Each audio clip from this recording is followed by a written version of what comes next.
ये क्वेश्चन देखिए, लिखा है कि अर्जुन 8,000 रुपये मूल्य का एक मोबाइल फ़ोन खरीदता है। तो ये जो P है इसकी वैल्यू कितनी हो गई, 8,000 रुपये। ठीक है, उसके बाद कह रहा है कि एडवांस राशि के रूप में वो 3,500 रुपये जमा कर देता है, मतलब वो एडवांस भी देता है। ठीक, तो या हम बोल सकते हैं इसको डाउन पेमेंट देता है। कितना देता है, 3,500 रुपये। ठीक है ना, 3,500 रुपये कह रहा है, और बाकी भुगतान 18 महीने बाद करता है। तो बाकी बचा हुआ जो पेमेंट है वो 18 महीने बाद करता है। तो अगर हम इसमें से इसे घटा देंगे तो बचेगा कितना, वो देखिए, तो 0 0 और उसके बाद ये 5 और यहाँ 7 में से 3 गया तो कितना बचेगा, 4। मतलब 4,500 रुपये पर आगे उस पर ब्याज लगेगा। मतलब ये जो 4,500 रुपये है वो 18 महीने के बाद जमा करता है ना। तो हम ये लिख सकते हैं। तो क्या कह रहा है, पहले पूरा देखिए। उसके बाद कह रहा है कि 8% प्रतिवर्ष की दर से साधारण ब्याज देना है उसको, और मोबाइल फ़ोन के लिए अदा की गई कुल राशि बताइए कितनी उसने जो है राशि दी है। तो अमाउंट पूछा है बेसिकली, अमाउंट। ठीक है, और अमाउंट का मतलब है उसमें P भी शामिल है और SI भी शामिल है।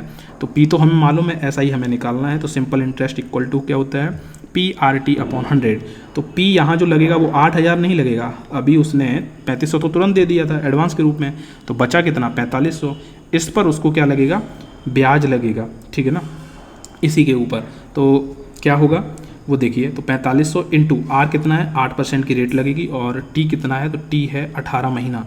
अब महीना है, चूँकि हमें वर्ष बनाना है तो नीचे जो है 12 का भाग भी करेंगे। अब इसको हम सॉल्व कर लेंगे। 2 0 से 2 0 कट गई, ये 6 तिया 18 और 6 दूनी 12, 2 1 हम 2, 2 चौके 8। तो ये कितना आ जाएगा, 4 तियो 12 इंटू 45। ठीक है, इसको फर्दर सॉल्व करेंगे तो 12 पंजे 60 के 0, हाँ से लगा 6, 12 चौको 48 और 6 कितना हो जाएगा, 54। मतलब 540 रुपये का क्या लगा उसको, ब्याज। ठीक है ना, यही तो ब्याज लगेगा उसको, इंटरेस्ट। ठीक, अब कह रहा है कि टोटल राशि बता दो। तो A इक्वल टू क्या हो जाएगा, P plus SI। Very simple, P कितना था, 8,000। ठीक, SI कितना निकला, 540 रुपये। तो टोटल कितना हो गया अमाउंट, 8,540 रुपये। ठीक है, आंसर देखिए डी ऑप्शन एकदम सही है इसका। ठीक है, अगला क्वेश्चन देखते हैं। अगला क्वेश्चन कह रहा है, पहले 2 वर्षों के लिए ब्याज दर 3% वार्षिक है, अगले 3 वर्षों के लिए यह 8% वार्षिक है, और 5 वर्ष के बाद की अवधि के लिए, इस लाइन पे गौर करिएगा दोस्तों, 5 वर्ष के बाद की अवधि के लिए। ठीक है, 5 वर्ष की अवधि नहीं लिखा है, 5 वर्ष के बाद की अवधि के लिए। मतलब ये देखिए, पहला, दूसरा और उसके बाद तीसरा। तो जो पहला साल है उसमें 3% की रेट लग रही है। ठीक है, 2 वर्षों के लिए, 2 ईयर।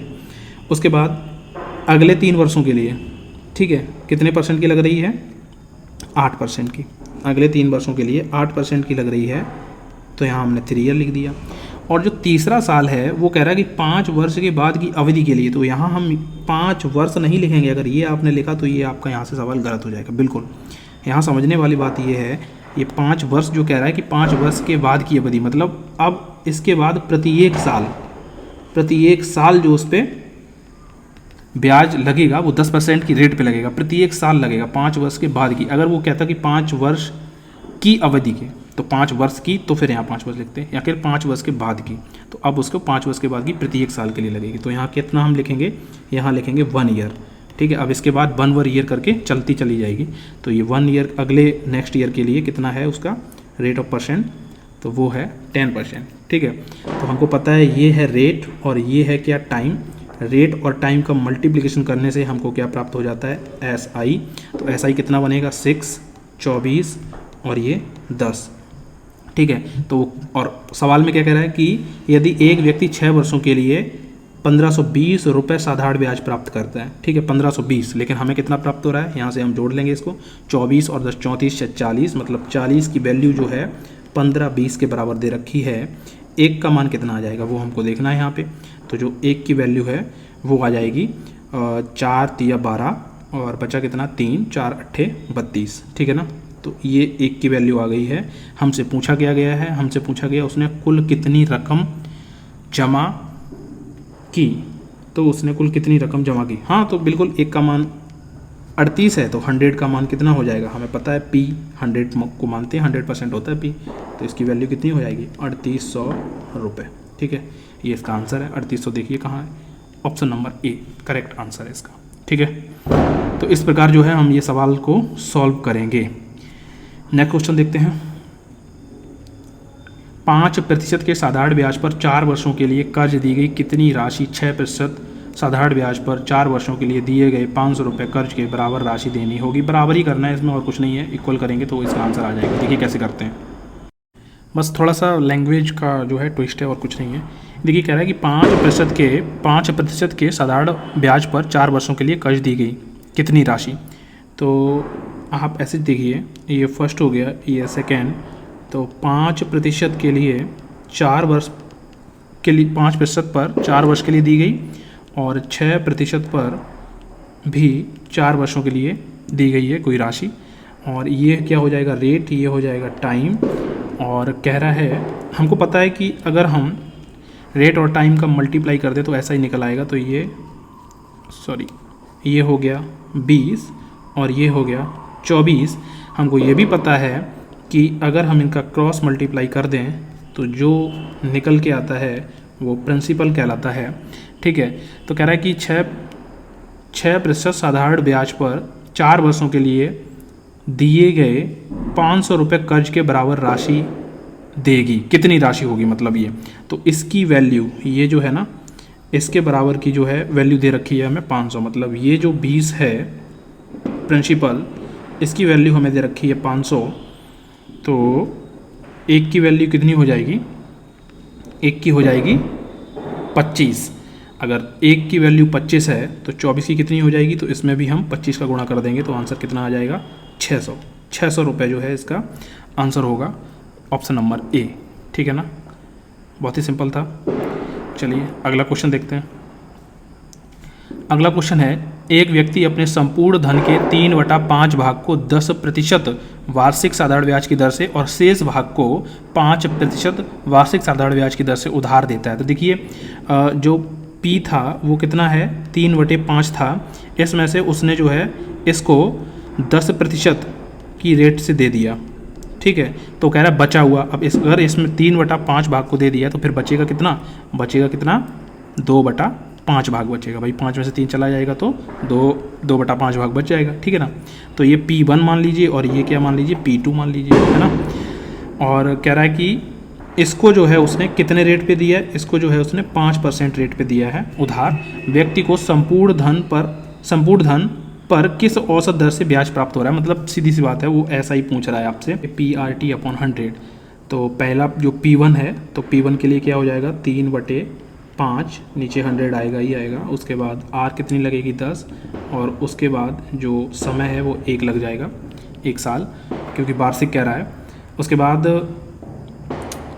अगर आगे देखें तो फिर ये जो है P2 की बात हो जी, तो P2 में 2/5 आ जाएगा, इंटू R जो है 5 लग जाएगा, इंटू T जो है 1 हो जाएगा, अपॉन 100 हो जाएगा। ठीक है ना, इसे काट देंगे, 5 एकम 5, 5 दूनी 10, ये 5 से ये 5 कट जाएगा, तो 3 दूनी 6/100 प्लस 2 एकम 2/100, तो मतलब 6 2 8/100।